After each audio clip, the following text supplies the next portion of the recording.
I'm going to stand in front just at the beginning to get on screen. All right, guys, we'll go ahead and get started. So this is being live broadcast, which means there also will be a recording posted to the Health Professions YouTube channel later if you ever want to go back and watch it again. But I'm going to stand in front of the camera to introduce myself to the video. My name is Keroack. I'm one of the Certified Health Professions Advisors here at USF. I'm primarily a psychology advisor, but I work specifically with psych students who are interested in going to some sort of health profession school. And I will let Carter introduce himself, and then we'll get started. I'm Carter Harbert. I'm also a health professions advisor, and I work in the Honors College. Yep. So we're going to kind of tag team it today. If you have questions, let us know. There'll be plenty of time at the end. I don't imagine this session will run the full hour and a half. And if you didn't get handouts, there's handouts in the back that you can grab before you leave, and that's just for your own personal benefit. All right, so what are we talking about today? So we are talking about preparing to submit your health professions application. So kind of three things that we'll focus on. Determining your competitiveness, and there's a handout for that back there. Application basics, just some general information that you need to know to prepare yourself. And then some helpful tips and tricks on preparing your application. So this session really is geared for students who are planning to submit their applications in this upcoming summer, so summer 2017. But if anyone in the room is going to be applying at a later date, or anyone who's watching the video is applying later, that's totally fine. This is still helpful information to know. So just kind of by raise of hands in the room, how many people are thinking medical school? 1, 2, so 5 of the 6 people in the room. What are you thinking? Not really too sure yet. Anesthesiology assistants. Okay. Anesthesiology assistant. Okay. So we'll talk briefly about the different kinds of health professions and applications. Just know this is general knowledge, so you always want to check the information for your specific application, depending on the schools that you're applying to. And another thing I forgot to mention, since this is being recorded, if you don't want your voice on voice recording on screen or whatever, you can wait till the end to ask us questions so it's not being recorded, because we'll turn the recording off at a certain point. Alrighty. So what is the purpose of submitting an application? If we think about why are you doing this in the first place, I mean, obviously it's to let the health professions know that you want to apply to their program. But it's also an opportunity for you to convey who you are beyond just your test score and your grades, because those are the objective quantitative things that health professions programs will see about you, but that's not the entire picture. So it's your opportunity to show your understanding of the healthcare profession, why you want this field, this profession over other professions, what is your understanding of it, who are you as a person, what qualities will you bring to the profession, what are your values, all of those other non-quantitative things. What makes you unique? Why are you a good fit over somebody else? What specific unique life circumstances, experiences, qualities, values, all those things that you will bring to the potential school, and why are you going to be a valuable addition to that? And it's your chance to be your own advocate and to advocate for yourself. You know, let them see the picture of you beyond just the test scores and the grades. Your application is also an opportunity for you to explain if there's any gaps in your application, any gaps in your academic history, any semesters that were weak points or anything like that. It's your opportunity to explain those. Not necessarily make excuses for stuff that happened, but to provide an explanation about what happened, so that the admissions committee isn't just looking and saying, oh, well, this person had a rough semester, but they didn't say anything about it. I wonder what's going on there. And it's also an opportunity for you to hopefully secure an interview. So you're going to submit your primary application, and then schools will contact you about secondary applications, and then from there we'll start scheduling interviews. So it's your opportunity to make a good first impression.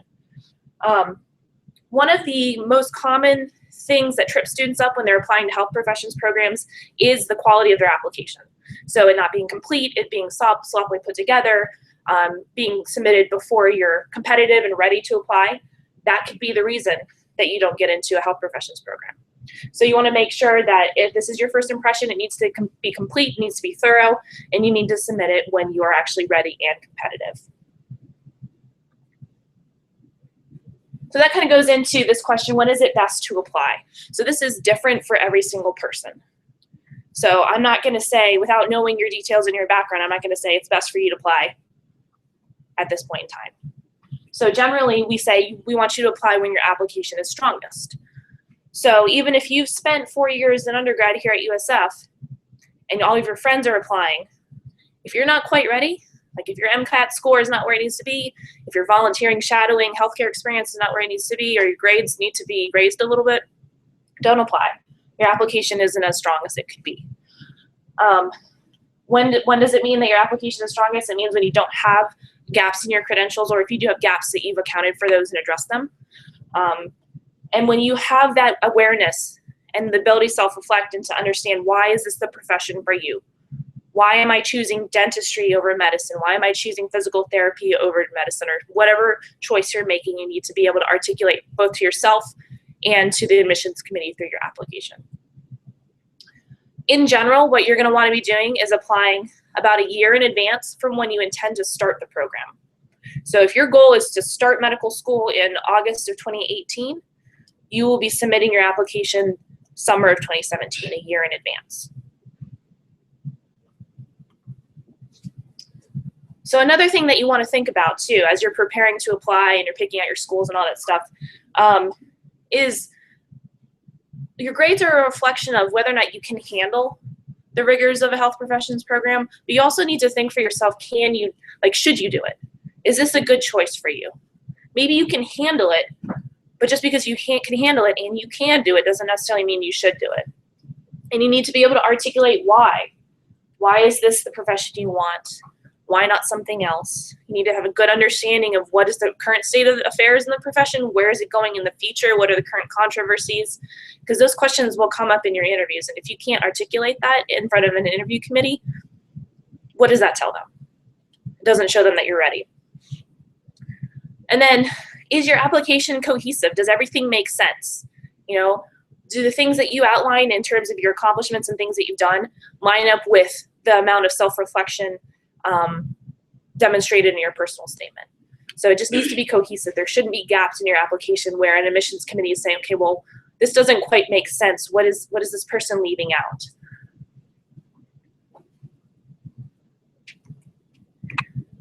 All right, so where to apply? So many considerations go into what schools to apply to. So you really do have to do your research up front. It takes a lot of time to thoroughly research schools, figure out where you're going to apply, what are the pros and cons, all of those things. So you do want to do all your research. Start with the websites for the programs that you're looking at. What are the costs? Is it a private versus public school? Do they have financial aid available? Do they have scholarships that you could apply for? What is their matriculant data? So what are the average test scores and GPAs of the students that are actually getting into the program and who start the program? Because if you are, sitting at a 3.2 GPA and the average GPA of the students that get into that program is a 3.8, that says something about your competitiveness compared to the students that actually get in. Also, you want to look, is there going to be any sort of limitation that could kind of work against you? So if you've got a particular school that you're looking at, but they accept 80% of their students as out-of-state students, and you're an in-state student, that doesn't mean you can't get into that program, but that means that there's a chance that they may not have enough spots for you as an in-state student. So you do want to look at information like that. Are they having more spots open for out-of-state versus in-state, or the reverse? And then why do you want to apply to each school? So it should be more than just, oh, I heard this is a good school, or my family went there, or I've got a lot of friends, or I just really, really want to live in California, or, go beyond those more surface level reasons when you're selecting your schools. So look at their values and their mission statement. So if they're a school that is really committed to serving the underserved populations, and they're really committed to rural health, for example, make sure that your values are in line with that. Because if you're saying that, oh, I want to work with really wealthy clients and I want to work in plastic surgery, for example, but you're applying to a school that is really committed to providing primary care services in low-income communities, that's probably not going to be a very good fit. And that's going to come through in your application. So make sure that you do that research ahead of time. Do you share common values? And then specifically be able to articulate to yourself and in your application why this school. Okay. All right, so I'm going to turn it over to Carter. He's going to go through the basics of just kind of the application process and what are some common components in various applications. Yeah. So like Lauren said, this is not specific to any one application, and most of these things apply to all schools, no matter where or which program you're applying to. So just kind of really get into, again, the gritty details of this is all the information that you should probably have ready when you get ready to apply. You're not going to be able to just sit down and tackle an application in one night. So this will give you a good expectation of the things that you need to have together. Some of those things are going to include transcripts. Some of them are going to require you finding out, like residency, exactly where your official residency is, things like that nature. So go through those. So these are all the kind of parts broken up. One, your identifying information, the schools that you attended, biographic information, coursework, work and activities, letters of evaluation, your designated schools. That one specifically, most of these large kind of institutions, are like med school, for instance, has an application system. You fill out a common application, you can send it to several different schools at once, and they'll send you all of applications. Essay portions, and also your standardized test scores. So for the identifying information, in general, applications will request these specific types of info. So your legal name, but then maybe also a preferred name. Alternate names, so maybe if you have a maiden name or you had a name change, or you go by a nickname.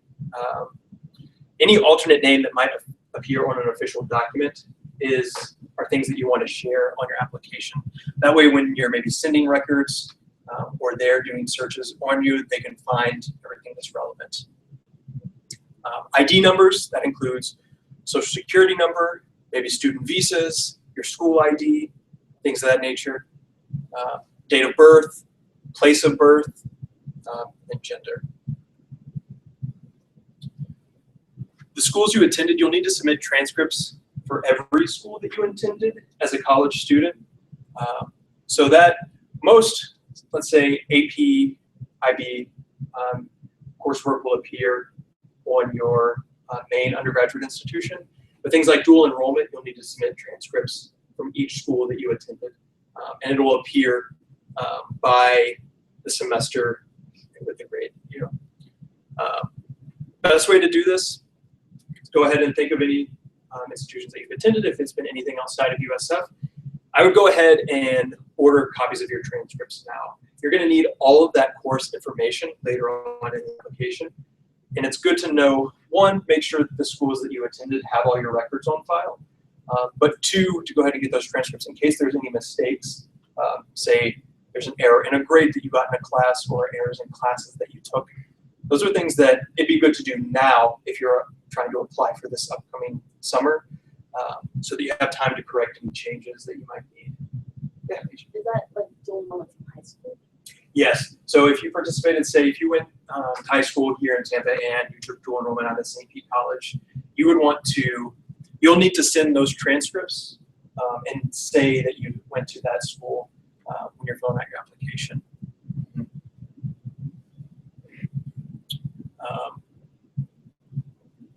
Mentioned some of this. Again, if it takes a while to receive your transcripts or there's an error, just want to make sure you have enough time for that. Some application systems offer a transcript matching form. So you can, I believe it's something that you can print off from the application site, take it to the school that you attended, and they can submit your transcripts with that cover sheet to the application system in order to verify all of your information that you're inputting in the application. Institutional action refers to any conduct or ethics violation issues. So if it would ask for this, usually you're going to say yes or no. But specifically, AMCAS, I know a lot of you said you're applying to med school. If it says if ever, even if it was something that was subsequently removed from your transcript, you're going to want to go ahead and share that information. Again, most of the time you're going to have an opportunity for a justification or an explanation if there was a mistake or anything of that nature. But it's one of those things where you would hate for something to get communicated to the institution you're applying to, even if it's a mistake, and you not have shared that information on the front end, because it just it makes the application reviewers question your ethics if something is worth questioning. Some exceptions to this might include if, and this is for institutional action actually specifically. I'll get into something else in just a second. Any questions about institutional action? If you're not sure if you've been involved in any sort of institutional action, you can check with student rights and responsibilities, or if it was at another institution, you can check with their conduct office. And they'll be able to tell you if they have anything on record for you that they would share in the event that you're applying to grad school or professional school. Biographical data, in general, can include your contact information, your citizenship. That's why I say make sure and know these things ahead of time. Legal residence, maybe you're attending school in Florida, but you're not from Florida. Your legal residence might be in another state, and it's good to know that. Ethnicity and race, any languages that you speak and how proficient you are in them. I believe there's usually options to declare like proficient in speaking only or speaking and writing. Any childhood information, I believe that includes maybe possible like medical records, parent information, disadvantaged status. There's a couple different ways that this can be interpreted. So AMCAS has a description on their application system, and most schools do, on what disadvantage means. And usually recommend, if you're not sure but you think that you apply to this, go ahead and submit this or fill out this section as yes and describe the situation, and then they'll determine whether or not you really do. They're not going to hold it against you if you say yes and describe the situation and they don't count that as a disadvantage status. This could be economically, based on physical or mental ability, various things. So feel free, if you have a question about that you're not sure about, just check in with your health professions advisor. They'll be able to kind of provide some clarity on that. If you have any dependents, again, parents, sibling information, potentially felony or misdemeanor convictions, this is something that maybe not all schools are going to do a background check, but it's becoming more and more frequent that states are passing legislation that you either need to have a background check in order to be admitted as a medical student or any sort of health profession student. And if not there, you're usually required to have one at the time of residency, or if you're volunteering or doing clinical work at a local institution or place of healthcare. Military discharge, military service will also be things that they'll ask about in biographical data. Any questions there? All right, entering your coursework. I talked about getting your transcripts earlier. Entering your coursework is pretty cumbersome. You have to enter every single course you've ever taken, not necessarily even the relevant ones, everyone. That includes course numbers, grades that you received in them. If you got an incomplete in a course or you withdrew from a course, you need to put that all down. And that's why it's important now to go ahead and get your transcripts and make sure that they're all correct. I mentioned this a little bit before, but AP, IB, usually that's all entered from your undergraduate institution from the first semester. It's all counted as that first semester. So if you came in with 36 credit hours of AP or IB coursework, it'll be listed as 36 plus the 12 or 15 credit hours that you took in that first semester. Dual enrollment is listed in the semester that you took it from the college that you took it in. So again, I mentioned if you were a junior in high school and you took a dual enrollment class at St. Pete College, that will be reported as a class that you took at St. Pete College in that year that you took it, not as your first year in undergrad. Most application systems will have an option to update your academic records. So at the time that you're applying right now, in the summer, you'll even be putting down, if you're taking summer classes currently, the courses that you're registered for in the fall, any courses that you plan on taking in the future. Even if it's a semester or two out and they're just courses that you need to finish for your degree, you're going to put all that down. But then as the application process continues, so you fill out the application in summer, you can update it in fall with your grades that you received in summer. You can upgrade your classes that you're taking in fall as in progress. Now at that point, you can update these again if you're still in the application process in spring with your fall grades. So this is kind of an ongoing thing.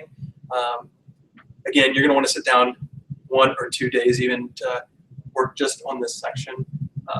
And the more work that you do now in terms of putting maybe than your future classes or your in-progress classes, the less work you have to do later on to update your applications.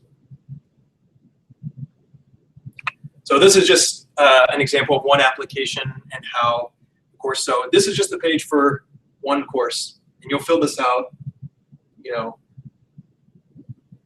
30 times. You have a question? How do we know exactly what classes will go under science? Great. So the question was, how do you know exactly what classes are categorized as science classes versus others? Depending on the application, it should give you a well-written description on how to identify those classes. And usually it'll be in a drop-down box like this. So for instance, psychology, behavioral and social sciences, chemistry would be a science course. If you're ever not sure, the application is unclear, or if you have an example you have a question about right now, you can ask us, you can ask your health professions advisor. You can also ask, I believe, the registrar's office, and they'll help you make that determination. Usually there's multiple categories there. So you'll put in academic year that you were registered in the course, and then the semester, and then the year in school is more commonly identified with your time length until graduation. So let's say you come in, some students come in with a sophomore status based on their credit hours that they bring in, but they're still graduating in 4 years. In that case, you'd be considered a first-year student or a freshman. If you came in with those credits, but you're actually graduating in 3 years, then you're a sophomore student because you're only 3 years away from graduation. Does that make sense? You'll put your transcript grade. The pluses and minuses are important because they'll be weighted differently in your GPA calculation. Even the number of credit hours are important. So you want to make sure you pay attention to those details because say you got to be in a class and it's worth 3 credits. If it's really a 1-credit course, you want to make sure that's right because it's not going to weigh as heavily on your GPA. And then you also have options to put lecture only, lab only. This is a good time to mention, so chemistry 1 and chemistry 1 lab.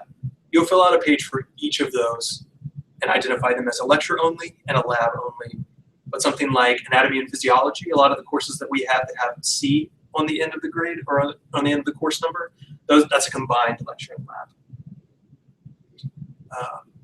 And then down here at the bottom, there's opportunities to put down a special course type. So I mentioned before, if you withdrew from the class, or if you got an incomplete or deferred grade, or it was credit that you got from a CLEP examination, or was AP credit, you have an option to kind of put all of that identified as such down here.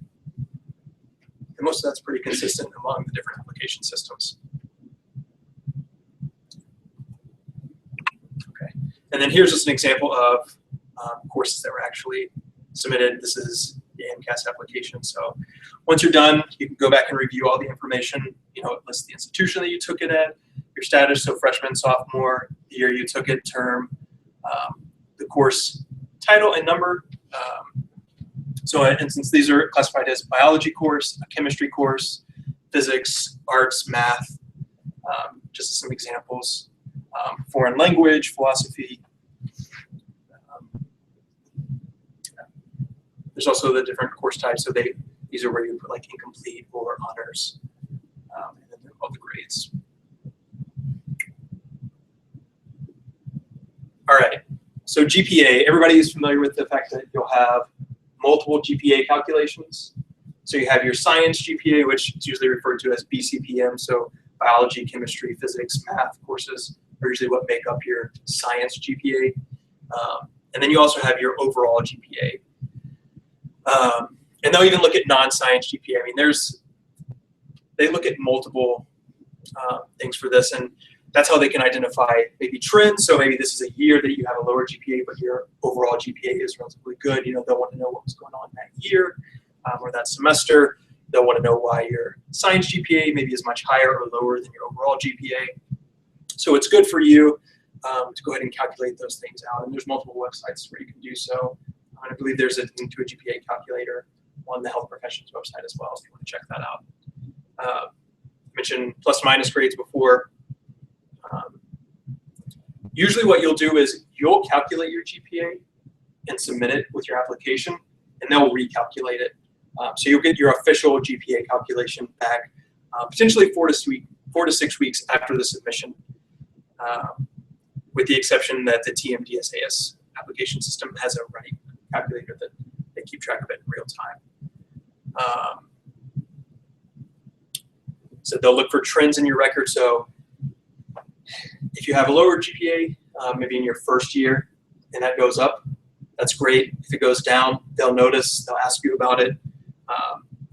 Patterns of withdrawal, so maybe if you've withdrawn from a lot of science courses and had to retake them, things that you'll need to be aware of, and in part determining whether or not this is the right time for you to apply. And then they'll also determine rigor of your semesters. So for med school, and I think this applies to most other health profession programs, but we usually determine your rigor by the fact that you have either 8 or more hours of science-specific classes or math, with an overall course load of 14 to 16 credit hours. The more the better, but that's kind of the critical mass that you need, the minimum, in order to show that you've taken a rigorous load. And we don't recommend doing more than that if it's going to conflict with your GPA. So take what you can handle, but that's what they'll be looking for as a minimum in order to assess your competitiveness. Grade forgiveness, the optometry application system is the only one that considers grade forgiveness in calculating your GPA. So if you took chemistry here and you failed it and you retook it for grade forgiveness, USF will calculate your USF GPA, like when you look at it in DegreeWorks, as not counting that original grade. But most professional programs will calculate both. So the F and the A would be calculated in your overall on science GPA. That's important to know even now. Maybe you're making decisions about whether or not you should retake a class. My general recommendation is if you've passed the class, if you've gotten a C or better, then go ahead and move on, take the next upper level course and do better in that, and that will show an upward trend and proficiency in the material. Usually only recommend retaking courses knowing that all the grade attempts are counted, is if you maybe don't make it in an application cycle and you need to boost or show proficiency in the subject area. Some schools may individually recalculate your GPA with grade forgiveness, but just as a rule of thumb, wouldn't count on that at all. Okay, so another section on the application is all of your work and activities. MCAS specifically has 15 spaces for your activities, so it usually involves some trimming down and deciding what's priority, what's important. In there, you'll have an opportunity to say what the activity was, maybe how long you did it, the time frame, and then a description of what the activity is. Usually with a limited number of characters, about a fourth per page. Some tips for when you're doing this: these sections are extremely important. Usually your application is a step in the door to the interview, and the interview is an opportunity for them to get to know you as a person. But a lot of times they make their judgments before they ever had the opportunity to see you face to face or talk about maybe questions that they have. So you want to bring about as much of yourself as you can in describing these activities and why they were important and why they matter to the school that you're applying to. Again, not something that you're just going to want to do in one evening and blast through. You really need to take time on this, maybe even write a couple of drafts and have an advisor look it over for you. Because this is one section where you really have an opportunity to show who you are outside of your GPA and the courses that you took. Writing complete sentences. Don't use bullets or fragments to shorthand the description of your activity. Really break it all down. So a good method for that is the STAR method, which is situation, task, action, and reflection. They usually want to know not only what you did and how you did it, but really what you got from the experience. So you want to talk about what you learned, even if the activity, say you were involved in research and you're sharing that as one of your activities. Maybe the research didn't go so well, you didn't get the results that you wanted, but it was still a great learning experience, and you can share that in specifically the reflection of that. So, I'm involved in another research right now, and I'm taking what I learned from my first experience and applying it, and it's going fantastic. They'll see that as an indicator of how you're going to act in your professional program. And select and organize carefully. You don't necessarily need to put your activities in chronological order. more than likely it's going to be a mix of chronological and importance.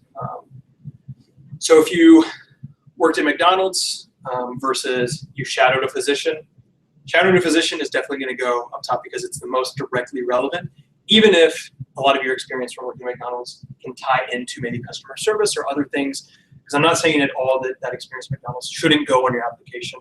It might very well, depending on what you did there, what your experience was like, what you learned. Nothing's really off the table, but you do, again, just need to prioritize, considering that there's limited number of space usually. Any questions about those activities? If activities count or not? Is it best to use all 15 you can? Yes. Yep. Competitive applicants in any pool that you're going to be applying to are going to have way more than 15 activities that they want to share, and that doesn't necessarily mean you should scrape and put something that's really non-relevant at all in your application. If anything, if you don't think that an activity that you did was relevant, you should go and talk to your health professions advisor. We can help you tease that out a little bit and determine, how you can talk about it to make it more relevant or to showcase the skills that you used in there that make it worthy of your application. I'll say probably all students that are admitted to these programs have the application completely filled out, no blank space, no question left unanswered. And if you're doing that, you're putting yourself at high risk of being less competitive and not being admitted. Yes, some other. In regards to experiences, say you have multiple research experiences or shadowing experiences, for example, is it better to have multiples of certain experiences or have just different? So the question was, is it if you have multiple research or shadowing experiences or multiple of a similar experience, should you put all of them down on the application? And the answer is combine where you can, I would think. So say if you've researched multiple physicians, you can potentially put those into one to show kind of a cumulative experience to say that overall I have 150 shadowing hours. But you might highlight some of those experiences in the explanation of that. Another way that you might do that is, say you have a lot of volunteering experience. So you have 200 plus hours of volunteering experience, but maybe some of those are in a clinical setting. You might break them down to show that, hey, I did this much clinical work, or I have this clinical experience, and not necessarily call it volunteer work. And then you'll separate the others into strictly volunteer work. So some of it maybe is sometimes breaking down and seeing what you're lacking. So if you have tons of research and tons of shadowing, but maybe not as much volunteer service, then maybe seeing where you can pull from those areas if you did something that could be considered volunteer work. Because it's usually a good idea to have a little bit of breadth and depth of experience. If you don't want to have all research experiences on there, if you're not going into a research-heavy program. Yeah, I'll answer your question. And then here's an example of a real application. So for those of you that can't read, the first one on here is a shadowing experience for neurosurgery, and this is their experience description. I just want you all to have something to kind of go off of. Because of my interest in neurosurgery, I accompanied Dr. Harry von Laveren as he performed 3 neurosurgeries. The length of time for the surgeries I attended ranged from 5 to 7 hours. I observed several unique cases in the operating room, including tumors in the cerebrum, in the cerebellum, and in McCall's cave. I also learned about reading MRIs and CT scans and about the significant role technology plays in brain and spinal cord tumor diagnosis and treatment. While shadowing Dr. Laveren, I performed a literature review to gather information about the intensity of diverse brain and spinal cord tumors displayed in T1 and T2 weighted MRI. Dr. Van Laveren and 2 colleagues used the information to write a manuscript entitled Management of the Great Mimicker McCall's Cave Tumors. The paper in which I am listed as a second author has been submitted for publication in the Journal of Neurosurgery and is currently in the peer review process. Does anybody think, like, good, bad example? Everybody think that was perfect? Yes? No? Anybody think it was subpar? Any ideas on what they maybe could have done to add to that experience description?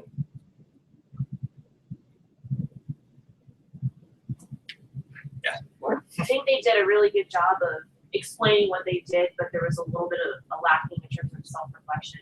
Like, what did they learn from it? Yep. We focus mostly on the outcome in terms of like tangible outcome. Oh, this is submitted for a peer-reviewed journal, but So they did a fantastic job of stating, who they shadowed, what they did. I think all of the information that they included is fantastic. I don't think I would have left any of that out.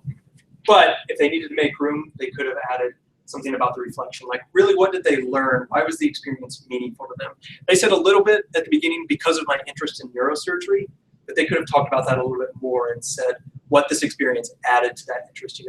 After this experience, I'm still really passionate about neurosurgery. I'm really excited about an upcoming opportunity to shadow and learning more about that as a med school student. The rest of these. Any questions about then describing your activities? Again, the STAR method is the best way. Situation, task, action, and reflection. I'll have all those pieces in there. Okay. Anything else? Okay. I think I'm going to turn it back over. Yeah. Talk about letters of recommendation. All right, so letters of recommendation are also a very important part of your application. So the first thing to do is to kind of figure out who are you going to ask to write your letters.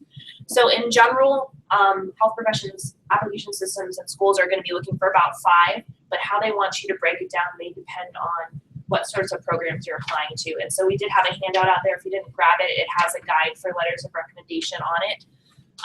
So for example, just the AMCAS, allopathic medicine programs, you can submit up to 10 and you can direct specific letters to schools. You always just want to do that research up front before you decide who you're going to ask for your letters to make sure that it's fitting any criteria for the application system that you're applying through.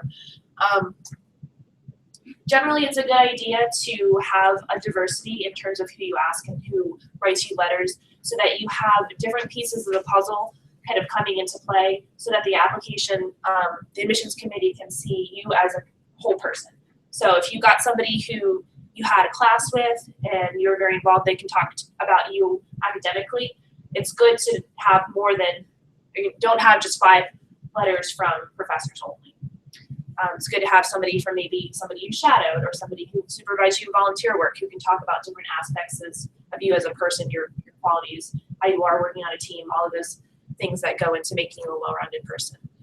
And it's also important to consider who can write you a strong letter. So you don't want to just ask anybody. You don't want to go to the person who you took for introduction to psychology 3 years ago and say, can you write me a letter because I got an A in your class? Chances are, unless you knew them outside of just that class context, you did research with them, or you had them as a mentor, they're going to say, okay, well, I can write you a letter, but it would say you got an A in my class. And that's about it, which the admissions committee is going to know that from your application anyways. So you want to ask people who can write strong letters, positive things, but also can attest to more than just a grade. They need to know you better than that. How do they submit letters of recommendation? It really depends on the application service. Most are going to do electronic submissions, so you can enter the email address of the person that you want the letter of request to get emailed to, and then they can log in and upload their letter. Some might do it through mail. Others might use a commercial vendor, or at least have that as an option. So Interfolio is an example of one. So you just want to check your application system to see exactly what they prefer and what are your options. Something that's important too is that when you are, if you're going into, for example, the AMCAS application, and you're saying, I want this professor to write me a letter of recommendation, it's a good idea to reach out to them ahead of time before you include their email address, because it's going to send an auto-generated email to their inbox, and they're going to read that and say, what is this? Who is this person? They didn't talk to me about this ahead of time or anything like that. So send them an email, talk to them in person, call them on the phone, however you know them best, and touch base with them before you actually input their email address so that you're giving them a heads up and get their agreement to write you a letter first, because you don't want to catch them off guard. You also want to make sure that you give them enough time in advance. So if you are planning to submit your application in 2 weeks and you give them 2 weeks to write your letter, chances are they will, 1, say no, or 2, they might throw together something that's not a high quality letter, and you don't want that to happen. So my suggestion is give them at least a couple months notice so that they have time to do it. And keep in mind that they're also getting requests from other students many other students at the same time for letters. And so they may have requests from dozens of students, and they just need enough time to put together a quality letter for you. So one of the things that you can do when you send that initial outreach to them, you email them, talk to them in person or whatever, find out, can you write a strong letter on my behalf? Not just can you write me a letter, but can you write a strong letter? I already touched upon this, but if they are an instructor, somebody you had in class, make sure that they're able to talk about you beyond your grade, to describe how are you as a student, what are your qualities, how are you as a person, how are you going to make an impact on this field, what do they see in you that suggests to them that you would be a good physician later on, or a good dentist or physical therapist or whatever you're applying for. Give them all the information they need. Let them know what the deadline is. Let them know if there's anything that they should include in their letter that you would like for them to touch upon. Give them a copy of your resume. Give them a copy of your personal statement. That might even help them too. Offer to meet with them in person, whatever information they need to help them best write this letter. And then give them definitely plenty of time, several months at least. Any questions about letter writers or letters of recommendation, anything like that? No? All right. Question, Yes. when submitting your application, say you're submitting it June 1st, the letters of rec have to be submitted by then. So you can submit your application and click submit without your test scores or your letters of recommendation being in there. You need to know what the final drop dead deadline is, but when you decide to submit your application, maybe 2 months prior to when the actual deadline is, so you can get that process started. Yeah. There's also, with some application systems, there's an opportunity for you to set an internal deadline, like you put in the person's email address and you say, I want the deadline to be July 15th. Just know that that's a self-imposed deadline too. And it may walk them out of the application from being able to submit your letter if you set a deadline and they're not able to meet that. So just be really careful if it's asking for any sort of self-imposed deadline. Yes, question. But if you submit it, say you submit it the first week of June, but you don't have your letter for Fred, they won't review it yet, right? Right. It can't be reviewed. It's not considered complete until everything's there, but you can definitely start the process. Yeah. Any other questions about letters of rec? No. All right. So personal statement. There is also a handout about personal statement, kind of tips and tricks, and we have a video recording on the health professions website from a workshop we did last semester with more information about personal statements. But this is the thing that gets sent out to all schools. If you're submitting application to 10 different schools, this is the general personal statement that will be sent out. So if you don't want to cater this to a specific school just yet, so you don't want to write in your personal statement, I'm applying to the University of Florida Medical School. This is why I want to get into the UF Medical School, because this is going to be sent out to all schools that you indicate on your application. It's when you get your secondary applications and you get very specifically catered essays that you're going to be writing that you will write with that specific school in mind. So kind of a general thing that you would want to think about when you're writing a personal statement is, what do you want an admissions officer or admissions committee to know? What 3 things you want them to know about you after reading this personal statement? This should not be just a rehashing of the other pieces of your application. I mean, you can refer back to things like that, but it should not just be a chronological rehashing of every activity you've ever done. You need to demonstrate some self-reflection. How did this help you grow? What did you learn from this experience beyond just what did you do? If you do have any gaps in your application, make sure that if you haven't already talked about it somewhere else in your application, that you talk about it in your personal statement. And again, this is explaining but not making excuses. What led you to your interest in this particular profession? Did you have anything that happened while you're growing up? Any special life circumstances, any experiences with family, friends, any significant volunteering experiences, research, anything like that? How did this inform your decision to pursue medicine, dentistry, pharmacy, anything like that? And there is going to be a limited number of characters that you're allowed for your personal statement. So you just can't go on and on and on. You need to make sure that you're meeting the character limit. So you always want to check on that in advance. So for example, AMCAS has a 5,300 character limit, and for DO schools it's 4,500. So and that includes periods, spaces, punctuation, all that stuff. It's not words, it's characters.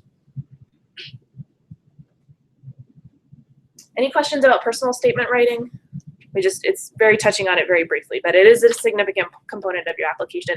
You do want to start writing soon. I mean, very early on. Give yourself 6 months or more to go through the entire personal statement writing process. And a lot of the work comes up front with brainstorming, hashing out your ideas. The easier part is actually going through and editing. It's hard to start planning, but it's easier to write. So do a lot of preparation, have people look at it. We have in the writing center in the library, there are writing consultants that will do personal statement reviews with you if you contact specific people and let them know that you're applying to medical school or dental school. They know what to look for and they know how to coach you on that. Yeah, Carter. I was going to say, if for some reason you are applying this year and haven't started your personal statement yet and need a jump start to help with that, we also have a page on the health professions website that gives you a lot of kind of good things to start thinking about, like really how to start writing, so that you can get going with that. Yeah. All right. So when to submit, and kind of touched upon this, as soon as you've completed all of the sections of the application, including the personal statement, and make sure that transcripts have already been sent. But you don't need to wait until you've actually taken your entrance exam or until your letters of recommendation are received to apply. So you can get everything put into your application, but if you're waiting on those kind of various pieces, those letters, test scores, all that stuff, that's okay. The benefit of getting it all submitted early is, especially with the transcript and grade verification process, because that can take 4 to 6 weeks, get it all submitted early. That way you're not having to push it up with the deadline, especially if there's an issue with your transcript and they need you to go back in and clarify something or re-verify it. You have plenty of time to do that. So medical school admission officers generally recommend that you do your standardized tests, so your MCAT, your DAT, whatever that is, in spring. You may find that that may not work for you, but spring, you do it at the end of spring because that allows you to get your test scores in early, gives you time to retake it if you need to, if you really didn't do well. And more so than just retaking it, but also studying and preparing well and then retaking it in case your score is a little bit low. If you do test in the summer, whether it be early summer or late summer, that's fine. That can work out for you, but just know that you're not giving yourself adequate time if you do need to retake it if there's any issues with your scores. So the earlier is already better. The earliest is always better, but don't do it before you're prepared to do it, if that makes sense.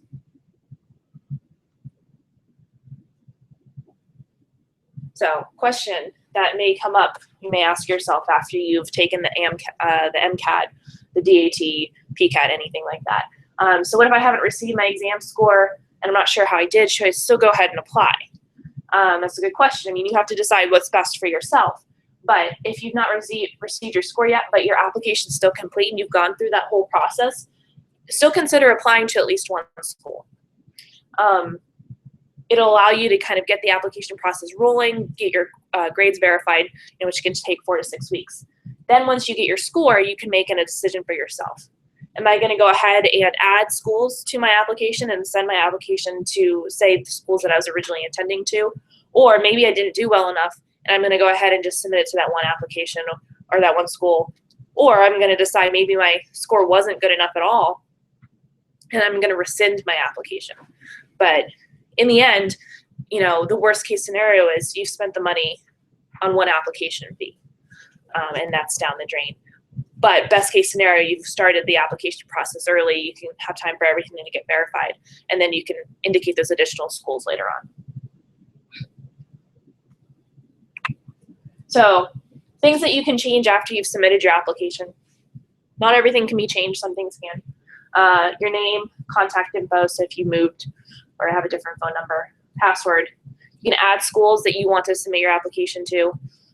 So say you start out with 2 schools and then you research some more and you decide you want to apply to 2 more, you can add those on later.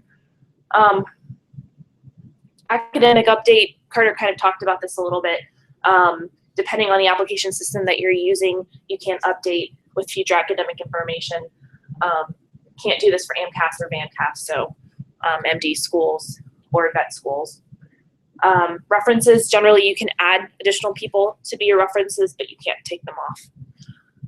I don't think we have any physical therapy people in here, but if you're going to be applying to physical therapy school through PT CAS, you can add PT observation hours to your application later on. And for AMCAS, you could add your test date, like if you have a future test date for the MCAT. Any questions up to this point? No? Okay. So common mistakes. There's an instruction manual for each application system. Read it through. You know, maybe many pages, but it will tell you everything you need to know about every section of the application. So going back to the section where you have to enter all of your transcripts in every course you ever took, there are course guides and course classification guides that you can find for your application system that will tell you this is what are examples of what counts in the chemistry category. This is an example of what counts in the social and behavioral category. So read all of that information up front, familiarize yourself with the application system. Make sure you don't miss the deadline, submit earlier rather than later, but of course don't submit until you're ready. If you're gonna be typing out, this is something I recommend, typing out any portion of your application in advance. So your descriptions of your activities, your personal statement, it's always best to use something that is a text only word processing software, so not Microsoft Word, for example, because that has formatting issues that can get messed up if you copy and paste it into the application. So if you're using something like Microsoft Notepad, that's a little bit better because there's no custom formatting in these application systems. And then again, submit your transcripts early to give it time to get processed. Cannot be unofficial. It has to be an official copy from each institution that you've ever attended ever.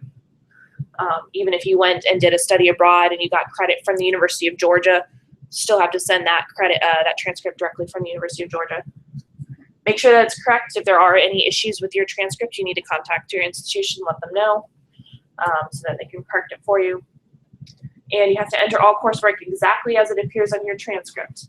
Make sure that all fields are complete. So if you got an A- in class, do not report it as an A because that's not what you got. And that can cause issues with your application later on. So some things to remember, always double check before you submit it, proofread it, have somebody else look at it, bring it to a health professions advisor for an appointment. We'll do an application review with you. And be aware with your specific application system what can change after you've submitted. Just know what can and what cannot be changed. Make sure that you have your payment ready, your payment information ready. So if you know that the application fee is $50 and you're applying to 4 schools, make sure that you have a way of paying that application fee. Make sure you log in regularly, check your email for any sort of application updates, any communication from the application service if there's an issue with your application. Keep your contact information up to date if you change your email address, your phone number, anything like that, so they know how to contact you. And if you decide that you're not going to apply to a particular school or you're just not going to apply in general, make sure that you withdraw your application from consideration. And any other questions about anything we've talked about so far, piece of application, personal statement? Yes. How long does the application stay active? Say you decide you don't want to apply for the cycle that you decide to apply. How long do things like your letters of correct? That's a good question. So the question is, how long does your information stay active if you decide not to apply? I mean, it's good for that application cycle. Generally, if you're a reapplicant, there might be some information that you can roll over. So like say you start an application and you submit it for, in summer of 2017, you decide, oh, I'm not going to actually apply. When you reopen your application for summer of 2018, you might be able to pull some of that information to make it a little bit easier on you, but not all the information may stay. And so that may depend on the application system too. So that means you have to most likely go ask for letters of correction or the letters of correction you already have and still be able to. I don't know regarding, Dr. James, do you know if your letters of rec will stay in there if you have to re-request them? Everything has to be. Yeah. We're gonna keep information. So would they roll over just demographics? And that's not even that? And No, okay. And you would want new letters of rec anyways because you're now applying a year later and you want to make sure that they're up to date. So ideally the person that you asked would have saved it, you know, on their desktop or on their computer or something, and they can just go in there and update it depending on anything that's changed over the last year. Any other questions? So a couple of just final notes. So there is, in these application systems, there's always some sort of question where you can opt into an advisor release, which basically means you're allowing your information to be shared with health professions advisors at your institution.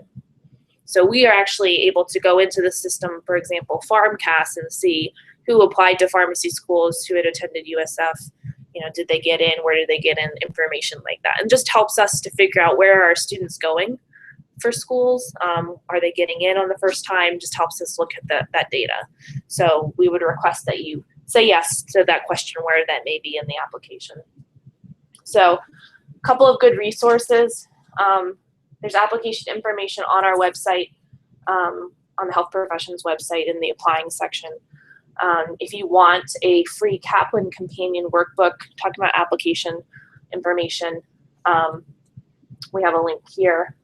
And there's also a Kaplan guide getting into medical school checklist. So a couple of free resources, and a lot of the stuff is listed on our website. And like I said, there's past workshops that we've done, personal statement writing if you want help on that. You can go to the Writing Center and get a personal statement review. Health professions are here to meet with you individually or through group sessions, depending on your major. So any other general questions? Because we will stick around to answer questions individually. Yes? Do we have a way of sending it out? Yep, we can send it out.